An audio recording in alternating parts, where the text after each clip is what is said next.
기도하겠습니다. 거룩하신 하나님, 오부 예배로 우리를 불러주시고 8월을 마름하는 이 마지막 날 귀한 찬양대에 준비된 찬송을 통해 영광을 받으신 줄을 믿습니다. 외양간에 소가 없을지라도 논밭에 포도원에 소출이 없을지라도 우리 주 살아계신 하나님으로 즐거워하는 고백이 되게 하시고 우리 남은 평생의 노래가 될 수 있도록 은혜를 주시옵소서. 성도들의 진실된 예물로 영광을 돌리는 손길마다 받으시며 드리고 싶었으나 손이 비어 함께하지 못하는 가난하고 연약한 성도들의 손길도 자비로운 손길로 함께 연락해 주시옵소서.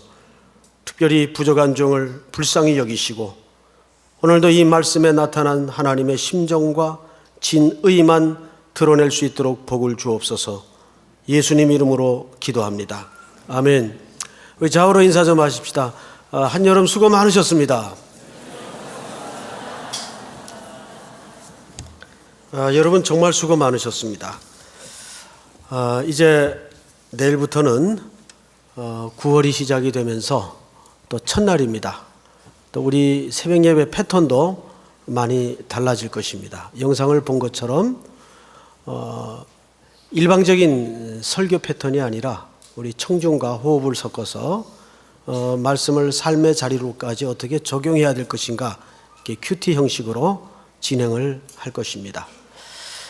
처음에는 조금 서툴 수 있어도 또 적응이 안 돼도 좀 시간이 흐르면 이것이 말씀을 나누는데 좋은 모델이 되겠다 싶어서 한번 시행을 해보는 겁니다. 자, 오늘 말씀의 제목이 세 가지 자랑입니다. 각자 자랑이 있죠. 또 자랑거리가 있어요. 우리 교회도 또 개인적으로도 자랑거리가 있을 겁니다, 분명. 그런데 연식이 오래되신 분들 가운데는 제가 지금 무슨 말을 하면 그 얘기 나도 들었었어, 이렇게 고개가 끄덕여질 것이고, 뭔 말이지 하면 내가 아직 젊구나, 이렇게 이해하시면 됩니다. 여수에서는 돈 자랑을 하지 말라 그랬어요. 그리고 순천에서는 인물 자랑을 하지 말라 그랬습니다. 그리고 벌교에서는 주먹 자랑을 하지 말라 그랬어요. 들어보셨죠, 여러분? 안 들은 척 하는데. 근데 이게 썩 그렇게 유쾌한 명분과 이유는 아니에요. 아마 벌교 쪽에서 이 주먹들이 많이 등장을 했던 것 같습니다. 순천에서는 인물들이 많이 났다 그래요. 그 인물이 위대한 인물인지 잘생긴 인물인지는 저도 잘 모르겠어요. 그리고 특별히 여수는 그 항구 자체가 참 아름답습니다. 돌산섬의 갓김치는 유명하죠. 저는 지금도 그 갓김치 맛을 잊을 수가 없습니다. 한때는 택배로 배달을 해서 먹었던 적도 있습니다. 안식년 때 여수에 가서 잠깐 머물렀던 적이 있습니다. 큰 도시는 아닌데 참 아름다운 도시입니다. 여수 밤바다, 이런 노래도 있죠. 이거 누가 불렀죠? 버스커. 버스커 맞나요? 네. 뭐 이렇게 격하게 웃어요. 신기한 청량이네요. 제가 그 정도 모를 줄 알았나 봐요. 저는 참고로 알리 팬입니다. 노래로만 승부하는 자매. 무슨 얘기를 하다 새길로 샜네요. 그러니까 설교 중간에 딴짓 좀 하지 마세요. 자꾸 잊어버리잖아요. 어쨌든 여수는 아름다운 도시입니다. 근데 거기서는 돈 자랑을 하지 말라 그랬어요. 두 가지 설이 있더라고요. 첫째는 항구 도시다 보니까 배들이 한 번씩 들어오면 돈들이 확 풀어지겠죠. 그래서 한때나마 흥청망청했다 그래요. 그리고 또 한 설은 사실 이건 진짜입니다. 여수는 원래 밀수의 본거지였어요. 그래서 대한민국으로 들어오는 밀수품들이 글로 다 들어왔습니다. 때문에 그 미술품들이 유통되는 과정에서 검은 돈들이 흐르게 됩니다. 그래서 여수는 항상 돈이 많았다 그래요. 그런 차원에서 여수에서는 돈 자랑하지 말라. 두 가지 설이 있는데, 뭐 이런 얘기들이 이제 지역 사람들이 많이 불편하겠죠. 그래서 한때는 지역 사람들이 언론사에다가 그런 뉘앙스의 글도 쓰지 말고 말도 하지 마라, 항의를 했던 적도 있어요. 그렇듯이 유대인들에게 세 가지 자랑이 있었습니다. 오늘은 주로 이 세 가지 전부를 말하는 것이 아니고 오늘 본문에 해당하는 주제만 세 가지를 짧게 지나가도록 하겠습니다. 우선 유대인들이 나름대로 가졌던 세 가지 긍지가 뭐냐 하면, 첫 번째가 우리는 선택된 민족이다, 선민 백성이다. 이 긍지가 굉장히 강했습니다. chosen people이라고 그랬죠. 근데 이걸 우리나라의 어느 목사님이 원래 우리가 선택된 백성이었다, 우리는 발음도 chosen people 아니냐, 그걸 이제 말장난이라 그러죠. 그건 진짜 말장난이고, 어쨌든 유대인들은 선택된 백성이라는 긍지를 갖고 있었어요. 그래서 굉장히 배타적입니다. 뭐 우리나라도 배타적인 거야 남들에게 뒤지지 않은데 유대인들의 배타성은 대단합니다. 그래서 아예 이방인들은 개, 돼지 취급을 했어요. 근데 그 민족의 정체성의 뿌리가 뭐냐? 지금부터 두 가지를 말하겠는데 중요합니다. 첫 번째는 유대인들의 정체성, 선택된 백성, 이게 자랑이었고, 두 번째는 그 근거로 우리는 토라가 있다, 율법이 있다. 이것이 두 번째 자랑이었어요. 그래서 그들은 이 말씀을 생명보다 더 사랑했습니다. 아이러니하죠? 목숨보다 더 사랑했어요. 그래서 서기관 같은 사람들은 말씀을 이렇게 사본을 쓸 때 엘로힘이라는 또 여호와에 해당하는 표현이나 용어가 나오면 붓을 빨고 가서 목욕을 하고 와서 그 글을 씁니다. 그리고 그 발음으로 말하지 않습니다. 지난번에 그 국왕을 만나는 과정에서 알게 된 사실인데, 캄보디아 사람들은 국왕 이름을 함부로 부르질 않더라고요. 나는 그냥 무심결에 그 캄보디아 어느 청년에게 국왕 이름이 뭐지? 그 길어서 기억이 잘 안 나는데 뭐지? 그러니까 대답을 안 해요. 알고 봤더니 국왕 이름을 안 부르는 겁니다. 그렇듯이 히브리인들도 하나님의 말씀을 그렇게 중요하게 여겼어요. 그래서 그 말씀을 사랑하고 그 말씀을 자랑으로 여기고 그 말씀을 의지했어요. 그 목동 CBS 본사에 가면 그게 모르긴 몰라도 오늘까지일 겁니다. 전국의 성도들이 손으로 쓴 필사본 전시회를 합니다. 그래서 녹화하러 갔다가 이제 안내를 따라서 한번 그 전시장에 들어가 쭉 전체를 본 적이 있는데, 한마디로 놀라워요. 그렇게 다양한 필사본을 처음 봤습니다. 이 두루마리 성경처럼 쭉 열면 성경이 다 나올 정도로 그렇게 필사를 한 분들도 계시고, 그 밑에 그렇게 쓰게 되었던 사연들이 다 목록이 기록이 되어 있습니다. 어느 어머니는 천하망나니 아들에게 이런저런 권유를 하고 사정을 하고 기도를 해도 안 되니까 이 어머님이 기도한 끝에 아들에게 남겨줄 것은 말씀밖에 없다 해서 글을 씁니다. 성경을 써요. 창세기부터 계시록까지. 저희 어머님도 성경을 한번 쓰셨는데 그 쓰시는 모습을 옆에서 보니까 이건 중노동이에요. 병나시더라고요. 생각해 보세요. 그 자른 글씨를 그 연세 드신 분들이 구부리고 앉아가지고 고정 자세로 한 몇 시간씩 매일 이걸 써보세요. 그 끔찍한 노동입니다. 그거 쓰시다가 몸살도 나고 그러시더라고요. 그 어머니가 그런 마음으로 아들에게 유언을 남기는 심정으로 성경을 다 써서 남기고 돌아가셨습니다. 그리고 그 성경은 아들에게 건네집니다. 아들이 평생에 말 안 듣다가 어머니가 남긴 그 필사본 성경을 읽으면서 크게 회개를 하고 하나님 앞으로 돌아왔다는 그런 기록도 있어요. 그런데 유대인들은 그 정도 하나님의 말씀을 사랑하는 사람들이 아니고 목숨보다 더 중요하게 여겼습니다. 그런데 오늘 그런 그들의 태도에 심각한 문제가 있었어요. 그걸 바울이 오늘 어떻게 지적하는가? 17절서부터 한번 보십시다. 유대인이라 불리는 네가 율법을 의지하며 하나님을 자랑하며, 율법을 의지해요. 또 하나님을 자랑하죠. 또 율법의 교훈을 받아 하나님의 뜻도 알아요. 그뿐이 아니에요. 지극히 선한 것을 분간도 합니다. 거기 풋노트에 보면 이렇게 되어 있죠. 또는 능히 같지 아니함을 분별하라. 분별도 해요.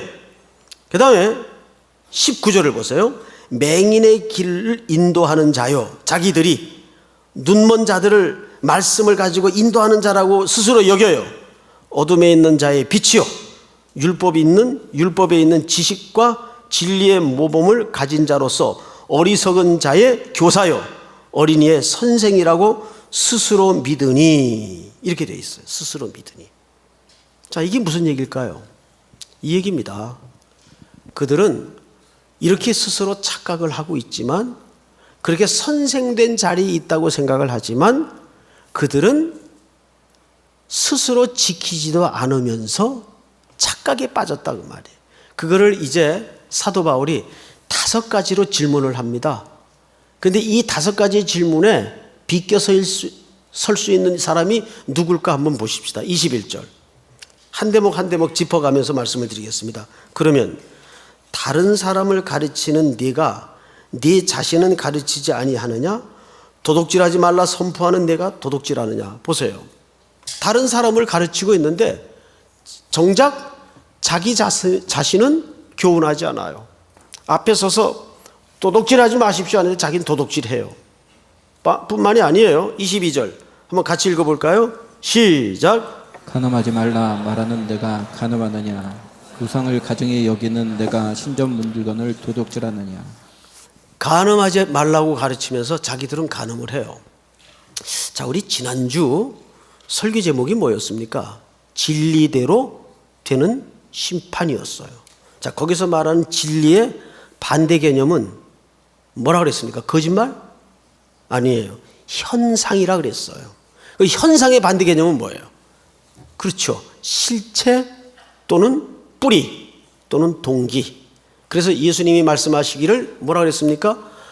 너희는 간음하지 말라 하는 말을 들었으나 내가 너희에게 이르노니 음욕을 품고 여자를 보는 자마다 이미 간음하였느니라. 유대인의 관점과 예수님의 관점의 굵은 차이는 뭐예요? 유대인은 행동을 했느냐 안 했느냐가 중요해요. 그게 죄의 기준이에요. 그러나 예수님은 죄의 실체를 어디서부터 보는 겁니까? 그 뿌리와 동기서부터 보는 겁니다. 했냐 안 했냐가 예수님에게는 중요하지 않아요. 내 마음속 깊은 뿌리에 어떤 생각을 갖고 있느냐가 죄의 전체적인 실체로 예수님은 보신 겁니다. 물론 이들은 행동적으로는 간음 안 할 수 있고 도둑질 안 할 수 있고 그럴 수 있어요. 그런데 그럼으로써 자기들이 하나님의 자녀라고 생각을 하는 거예요. 자, 여기서 사도 바울이 5가지 질문을 통해서 지적하고 싶었던 게 뭡니까? 그들은 율법 자체를 갖고 있는 것으로 하나님의 자녀된 표라고 생각을 했습니다. 그러나 요한복음 성경 기자는 뭐라고 정확하게 얘기합니까? 나의 계명을 가지고 있는 자라야 나를 사랑하는 자가 아니에요. 나의 계명을 가지고 지키는 자라야 나를 사랑하는 자라 그랬습니다. 이 차이예요. 이것이 유대인들과 오늘 사도 바울이 지적하고자 하는 그 깊은 차이입니다. 대한민국 성도들이 말씀의 진리에 대한 허기로 말하자면 세계 최고일 겁니다. 성경 공부 있다는 데는 다 돌아다녀요. 그리고 뭔 너무 성경 공부 종류가 그렇게 많은지 하여간 외국에서 돌아다니고 유행하고 좀 된다는 성경은 다 들어와 있습니다. 없는 것까지 만들어서 막 합니다. 그런데 문제는 뭐냐 하면 이렇게 말씀에 대한 허기가 많고 말씀 공부가 유행이 되어 있는데 점점점 기독교는 도가니탕처럼 욕을 먹어요. 점점. 그 이야기를 사도 바울이 이렇게 지적을 했어요. 24절. 우리 한번 같이 읽어볼까요? 전체 시작. 기록된 바와 같이 하나님의 이름이 너희 때문에 이방인 중에서 모독을 받는도다. 하나님의 이름이 이방인 때문에 너희 중에 욕을 먹는다가 아니라 너희 때문에 이방인 중에서 하나님의 이름이 모독을 받는도다. 얼마나 심각합니까? 그런데 이 현상이 오늘 우리 삼일교회를 포함해서 무관하다 할 자가 있을까요? 마가복음에 보면 중요한 사건 하나가 등장을 하죠. 중풍병자가 침대에 누워 있어요. 이 자를 고치기 위해서 친구 넷이 예수님이 말씀을 가르치고 있는 그 집으로 데려갔습니다. 들어갈 수 있었어요? 없었어요? 들어갈 수가 없었어요. 문 입구에는 말씀을 배우겠다고 수많은 청중들이 꽉 몰려 있어요. 그런데 그 그림을 잘 보세요. 그들 때문에 정작 고침받아야 될 환자는 못 들어가고 있어요. 그들이 문을 틀어막고 있기 때문에 그들이 누구예요? 다 예수님 말씀 듣겠다고 배우겠다고 찾아온 자들이에요. 근데 그들 때문에 문 입구가 막혀가지고 이 환자가 정작 고침받고 회복돼야 될 환자가 못 들어가더라 그 말이에요. 정확하게 일치하는 그림이에요. 하나님의 이름이 너희 때문에 이방인 중에서 욕을 먹는도다. 이것이 어쩌면 오늘날 우리 한국교회의 현실이고 아픔입니다. 어떻습니까? 그래서 이 이야기를 이제 사도 바울이 유대인들이 세 번째 긍지와 자랑으로 여기고 있는 할례 문제로 끌고 갑니다. 성경을 잘 보세요. 25절 우리 한번 같이 읽을까요? 시작. 내가 율법을 행하면 할례가 유익하나 만일 율법을 범하며 내 할례는 무할례가 되느니라. 자, 여기 율법과 할례가 중요한 연관성을 갖고 있다는 사실을 슬쩍 언급합니다. 어떤 연관성을 갖고 있을까요? 지금부터 이 할례 문제에 대해서 왜 할례가 율법과 연관성을 갖고 있는가에 대한 설명을 구약을 배경으로 말씀을 좀 드리겠습니다. 원래 이 할례는 아브라함 때부터 시행이 되었습니다. 아브라함이 하나님의 명령과 인도를 따라서 가나안 땅에 들어왔어요. 그리고 아브라함을 세워놓고 하나님이 약속을 하죠. 내가 너로 큰 민족을 이루고 너로 모든 민족이 복을 받게 하겠다. 그런데 그 복은 네 몸에서 날 후손을 통해서 이루어질 것이다. 약속을 합니다. 그 약속을 하고 나서 도장을 꽝 찍죠. 어떤 식으로 찍는가 하면 표시를 하나 해요. 아브라함이 살짝 그 언약 이후에 잠이 들었는데 이상 중에 고기를 새를 쪼갠 고기 사이로 횃불이 이렇게 지나갑니다. 이것은 완전한 죽음과 완전한 분리를 얘기해요. 이게 무슨 그림인가 하면 하나님이 영수증에 도장을 찍은 거예요. 계약서에 도장을 찍은 거예요. 도장 없는 계약서는 무효입니다. 그 계약서의 의미는 이렇습니다. 이 계약은 내가 일방적으로 너에게 한 계약이지만 계약의 당사자는 나와 너다. 아브라함에게 하는 얘기예요. 그러니까 너하고 나하고 한 계약인데 너든지 나든지 이 계약을 어기는 자는 누구든지 둘 중에 하나 죽는다. 이게 이 사인이에요. 쪼갠 고기 사이로 횃불이 지나감으로써 완전한 끊어짐을 설명하는 겁니다. 죽음을 얘기하는 거예요. 그러고 나서 10년의 세월이 흘렀어요. 이제나 저제나 아내에게 태기가 있을까 기다리던 아브라함에게 태기가 없어요. 두 부부의 얼굴은 점점 그늘이 드리워지고 어두워갑니다. 그러다 결국 10년이 되는 날 어느 날 아내가 넌지시 아브라함에게 입을 이옵니다. 여보, 아무래도 내가 당신에게 먼저 말을 해야 될 것 같아. 입을 열었어. 우리 언제까지 이러고 있을 거예요? 아브라함은 벌써 그 말이 무슨 의미를 말하는지 알죠. 그러면 어떡하겠어? 아무리 노력을 해도 생기지 않는 아기 난들 어떡하겠어? 그러니까 여보, 우리 이러고 있지 말고 이러다가 우리 집에 대 끊어지는 건 문제가 아닌데 하나님의 약속이 망가지게 생겼어. 늘 이렇게 시작을 합니다, 인간은. 그러니 우리가 하나님의 약속도 좀 도와주는 의미에서 내가 한번 눈을 질끈 감을 테니 내 몸종 하갈에게 들어가서 일단 대를 이을 자손은 하나 만들어 놓읍시다. 멈칫하던 아브라함이 그 아내의 말에 귀가 나팔만해져 가지고 천천히 고개를 끄덕거립니다. 물론 성경에는 이런 표현들이 없어요. 할 수 없지. 그렇게 합시다. 이상하게 인류의 타락의 현장서부터 항상 타락의 그 뿌리를 들어가 보면 백엔머리 송사가 큰 역할을 해요. 아내의 속삭임. 그래서 여자에게 책임이 있다는 말을 하는 게 아니에요. 하나님은 그럼에도 불구하고 그 책임을 누구에게 물었어요? 사라에게나 하와에게 묻지 않았어요. 남자에게 물었어요. 남자가 하는 가정 안에서의 신분적 상징이 뭔지 아세요? 남자는 책임을 지는 역할이에요. 천하의 쪼다들이 아내 때문에 새끼들 때문에 핑계를 댑니다. 핑계는 김건모가 부르는 노래예요. 응? 못난 사람들이 아내 핑계를 대고 자녀 핑계를 대고 부모 핑계를 댑니다. 아니요. 남자의 역할은 책임을 지는 자리예요.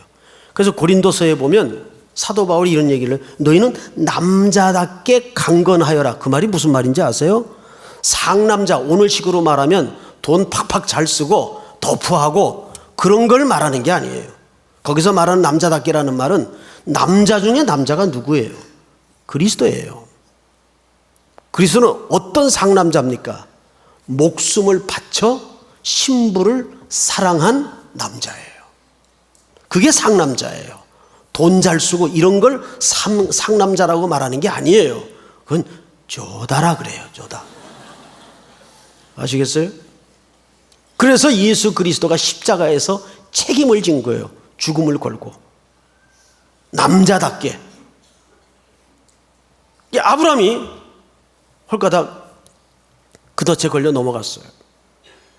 그리고 어쨌든 애를 쓰고 노력을 해서 그 집에 생산을 하게 됩니다. 그 아들 이름이 그 유명한 이스마엘이에요. 그때부터 이 가정에 이상한 기운이 스며들기 시작합니다. 그렇게 구체적으로 개인적으로 임재하고 찾아오시던 하나님께서 딱 끊어요. 일절 개입하지도 않고 나타나지도 않아요. 여러분, 우리가 로마서 1장을 공부하다가 배웠지만 가장 인류의 무서운 재앙이 뭐냐면 내버려 두는 겁니다. 성도에게 재앙은 하나님이 교제를 끊어버리는 거예요. 근데 그걸 형통으로 착각하는 사람들 가끔 있죠? 아니에요. 재앙이에요. 딱 끊어버립니다. 야단치는 것도 없고 잔소리하는 것도 없고 개입하는 것도 없고 그냥 끊어버립니다. 무려 13년간을 침묵하십니다. 이거를 13년간의 하나님의 침묵이라 그러는데 이 시간은 아브라함에겐 지독한 형벌의 시간이었어요. 얼마나 수시는 시간을 겪었을까요? 미쳤지. 내가 무슨 짓을 한 거야? 내가 그만 아내 말에 홀딱 넘어가가지고 정신이 나갔었구만. 그런데 하나님은 깜깜하세요. 위를 봐도 아니 계신 것 같고 동서남북을 둘러봐도 하나님은 침묵하세요. 그렇게 13년이 흘러갑니다. 99세가 되던 100세를 1년 앞둔 어느 날 하나님이 갑자기 13년 만에 침묵을 깨고 아브라함에게 나타나시죠. 그리고 첫 마디가 뭔지 아세요? 첫 마디. 나는 전능한 하나님이라. 여러분, 그 얘기를 왜 했을까요? 13년간 아브라함이 하나님이라는 존재를 잊어버렸을까 봐 나는 하나님이라는 사람인데 이거 소개하려고 그런 말씀을 하셨을까요? 그건 아닐 거 아니에요. 여러분, 나는 전능한 하나님이라는 이 하나님의 첫 13년 만에 침묵을 깬 발언 속에는 준엄한 책망과 꾸지람이 담겨져 있는 겁니다. 아브라함아, 나는 전능한 하나님이다. 너는 왜 내 신실함을 기다리지 않고 믿지 않았느냐? 나는 전능한 하나님이다. 그런데 여러분, 드디어 이 꾸지람을 통해서 아브라함에게 회복이 시작이 되는 겁니다. 우리도 이렇게 자랄 때 보면 저희 어머니가 가끔 그러셨는데 제일 무서운 게 어머니가 말씀을 안 하세요. 내가 터질 일을 했는데 집에 들어오셔서도 싸늘하게 아무 말씀을 안 하세요. 탁 입 닫아가지고 아주 얼굴은 그냥 거의 서리빨이 보이죠. 그런데도 아무 말씀을 안 하세요. 그럼 죽을 것 같죠. 빨리 터지는 게 낫지. 그러다가 이제 어머님이 화가 풀리고 이제 아무래도 이 아들놈하고 회복을 해야 되겠다 싶을 때는 불러요. 태근이 이리 좀 오너라. 그리고는 동생들 있는 데서는 한 번도 야단을 치거나 때린 적이 없어요. 장남이라고 장남 체면이 깎이면 안 된다고 꼭 으슥한 골방으로 데리고 들어가셨어요. 난 그게 더 무서웠어요. 그리고 거기서 무섭게 야단을 칩니다. 그 다음엔 다 풀어줘요. 야단 칠 때가 또 야단 맞을 때가 진짜 행복한 겁니다, 사실. 그 야단칠 부모나 엄마 아빠가 안 계실 때는 이미 거울을 보면 그 거울 속에 엄마 아빠의 얼굴이 내 얼굴 속에 나타나 있죠. 끔찍한 거죠. 아브라함에게 하나님이 13년간의 침묵을 깨고 나타나셔서 나는 전능한 하나님이다. 행하여 완전하라. 말씀을 하십니다. 그러고 나서 처음으로 내리신 명령이 뭐냐면 너와 네 집에 유하는 모든 남정네들은 가서 할례를 행하라. 그게 할례예요. 그 할례가 뭐냐? 할례라는 것은 남자의 생식기 끝을 칼로 잘라내는 겁니다. 지독한 고통과 아픔이 동반됩니다. 그리고 피가 나죠. 지금도 정통 유대인들은 난지 8일 만에 할례를 하게 돼 있어요. 근데 그 8일 만에 왜 할례를 하냐면 의학적으로 8일 만에 생체 기능이 가장 지혈이 잘 되는 시간이랍니다. 난지 8일 만에 할례를 합니다. 근데 그것은 영적인 의미로는 또 뭐냐? 자, 남자의 생식기라는 것은 자손을 번성하는 최초의 관문이에요. 거기를 자름으로써 너는 이제 육체적으로 죽었다, 그 뜻이에요. 너는 죽었다. 아브라함이 그것을 하나님께로부터 13년 만에 임재하셔서 선언받는 겁니다. 너는 죽었다. 그리고 죽은 몸 같은 아브라함에게서 이미 폐경이 되어버린 아내 사라에게서 그 다음에 1년 만에 100세 되던 해 하나님이 아들을 주세요. 그 아들 이름이 누굽니까? 이삭입니다. 이삭. 그래서 이삭은 하나님의 자손이라고, 아브라함의 자손이라고 말하는 것이 아니라 하나님의 자손이라고 말하는 겁니다. 약속의 자손이라고 말하는 겁니다. 그 말은 하나님이 주셨다는 뜻이에요. 그러면 이 그림을 잘 보세요. 할례라는 것은 너는 죽었다, 그 뜻이에요. 아까 계약했죠. 아브라함과 하나님이 계약했어요. 너든지 나든지 이 계약을 깨는 사람은 둘 중에 하나 죽는다. 그럼 누군가 죽어야 돼요. 아브라함이 죽어야 돼요. 그래서 아브라함이 죽어야 되는데 그 죽었다는 선언을 생식기 끝에다가 할례라는 표시를 통해서 합니다. 근데 그게 뭘까요? 아브라함이 죽어야 되는데 누가 대신 죽습니까? 그 이삭의 후손으로 오신 예수 그리스도가 오셔서 십자가에서 죽으시는 거예요. 그것이 할례의 완성입니다.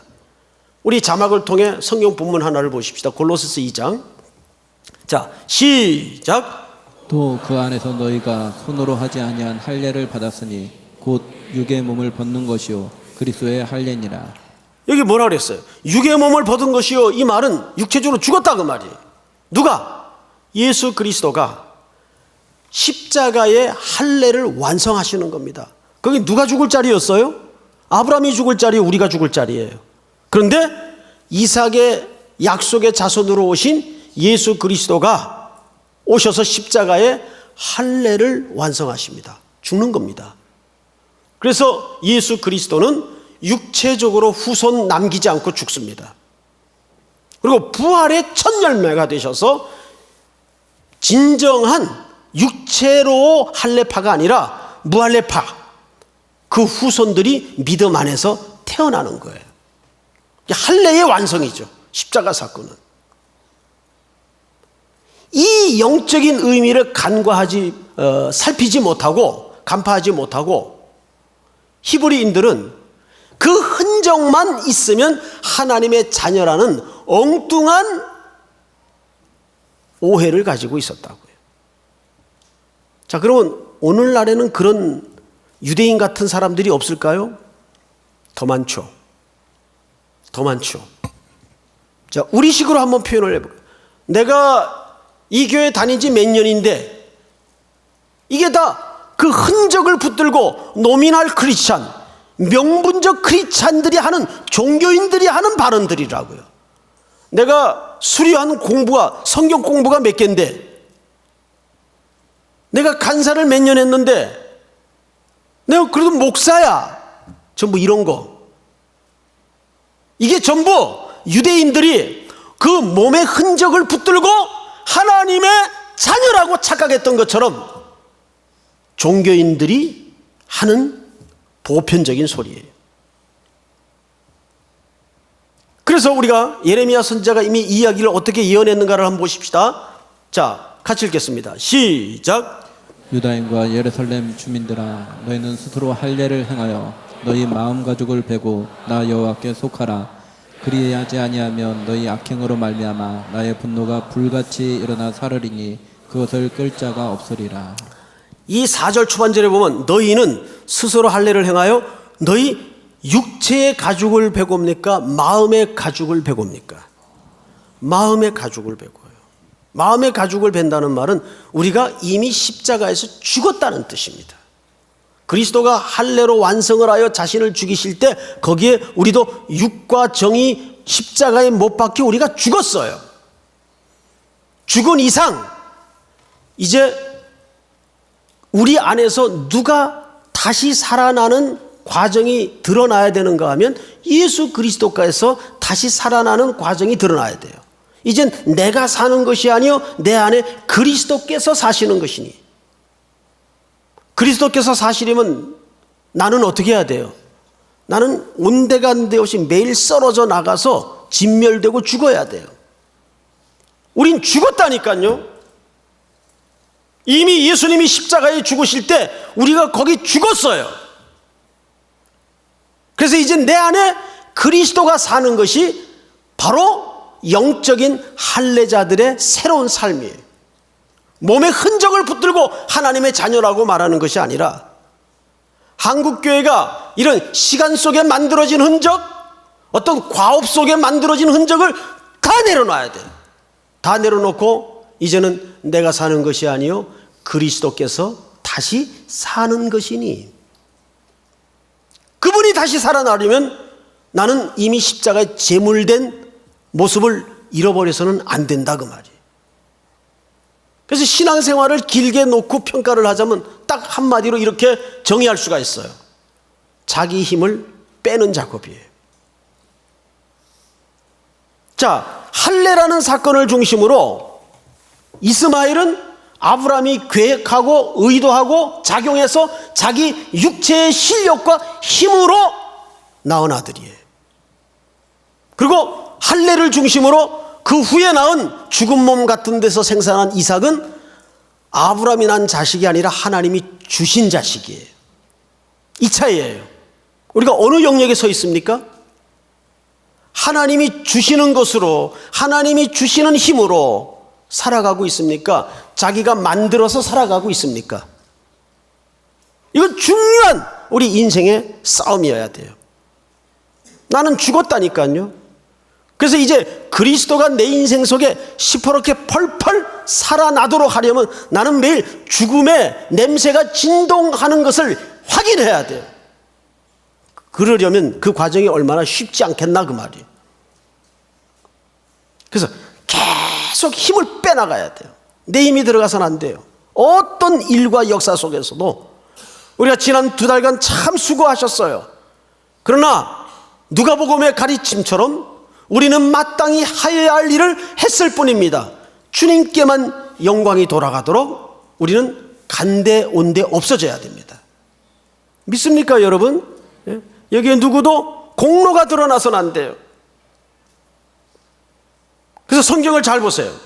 마지막 절에 보시면 29절, 오직 이면적 유대인이 유대인이며 할례는 마음에 할지니 영에 있고 율법 조문에 있지 아니한 것이라. 그 칭찬이 사람에게서가 아니요 다만 하나님에게서니라.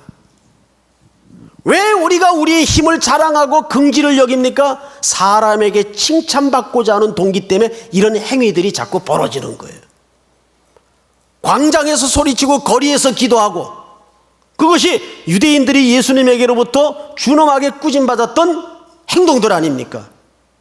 사람 앞에 칭찬받고자 하는 동기가 그런 명분들을 자꾸 만들어내는 거예요. 이건 내가 했는데, 이건 내 힘인데. 그러나 칭찬은 오직 누구에게만 있다고요? 하나님께만 있다고요. 믿습니까? 그래서 사도 바울도 유언 같은 마지막 글을 디모데 후서에 남기면서 의로운 재판장이 그날에 내게 주실 것이니 내게만 아니라 주의 나타나심을 사모하는 모든 자에게 도니라. 오직 의로운 재판은 하나님만이 하신다 그 말이에요. 그러려면 우리가 감추어지고 제대로 평가 못 받고 오해도 받고 볼멘 소리도 듣고 얼마든지 그런 일들을 겪을 수 있어요. 그거를 속을 주머니 홀딱 까뒤집듯이 사람들에게 다 까보일 수 없어요. 다 이해할 수 없어요. 살다 보면 어느 분량 정도는 그냥 오해받고 지나갈 수밖에 없는 거예요. 그거 가지고 너무 애달파하지 마세요. 우린 본전이 죽음이라니까요. 우리 본전이 그 대가가 공정함이 죽어서 마땅한 자의 자리에 있었다고요. 뭐가 억울해요? 뭐가 억울해요? 여러분, 그냥 하는 소리가 아니라 억울할 거 없어요. 정말입니다. 그 이상의 소리를 들어도 송태근은 억울할 게 없어요. 본전이 죽었을 사람인데 뭘 억울해요? 억울하기는. 그러니까 우리가 그러한 과정을 씨름해 가면서 십자가에 우리의 자아를 계속 못 박는 겁니다. 자꾸 내 힘을 빼는 거예요. 근데 이 힘 빼는 게 쉬운 게 아니에요. 운동선수들도 이 힘 빼는데 10년씩 걸려요. 요즘 야구들 하지 않습니까? 타자들이 힘을 빡 주고 서 있으면 볼이 멀리 날아갈 것 같죠? 여러분, 그 이대호나 이승엽 씨 그 스윙하는 스윙 폼을 잘 보세요. 그냥 슬쩍 돌려요. 힘 빼고. 그런 것들이 보통 홈런으로 판정이 납니다. 막 강하게 치면 볼이 안 나가요. 툭 치는데 홈런이 돼요. 그런데 그런 선수들이 하는 얘기가 힘 빼는데 10년씩 걸린다 그래요. 저도 교육전도사 때 그 설교한 거 들어보면 정말 못 듣겠어요. 막 처음부터 여러분 이러다가 스피커 몇 개 막 나갔어요. 사찰 집사님 막 짜증내고 뭐 광분을 하냐 설교를 하냐 막 그러고. 그런데 어떤 목사님은 나직하게 조용히 설교를 하는데 아주 심장 밑에서부터 이렇게 결 따라 막 배죠. 결 따라서 우리 심령을 막 베버려요. 이게 무슨 차이일까요? 무림용어로 내공의 차이예요. 내공의 차이. 힘 빼는 거예요. 너무 한국 사회는 격렬하고 힘이 들어가 있어요. 한국 사회는. 미얀마, 캄보디아 가보니까 다 나른해요. 다 나른해요. 아침에 마당 쓰려고 빗자루 주면은 돌아올 때까지 쓸고 있어요. 그냥 아주 행복하게. 미치죠. 뭐 그렇게 된다는 건 아니지만은, 그렇게 되자는 건 아니지만은, 너무 한국 사회는 급하고 힘들어가 있고 막 부수고 격렬하고, 이게 좀 아직은 촌스러워서 그래요. 그러니까 이런 문화들을 누가 만들어야 되냐면 기독교인들이 만들어야 돼요. 수용할 수 있는 문화. 자, 사랑하는 성도 여러분, 우리는 유대인들처럼 시간 속에 공간 속에 만들어지는 그 흔적을 붙드는 노미널 크리스찬이 되어서는 안 돼요. 십자가에 이미 자아가 죽은, 그래서 내 안에 그리스도의 성숙과 향기가 드러나는 가을바람과 함께 복된 여러분들의 순종이 삶의 자리에 나타날 수 있기를 주의 이름으로 축복합니다. 우리 다 일어나십시다. 십자가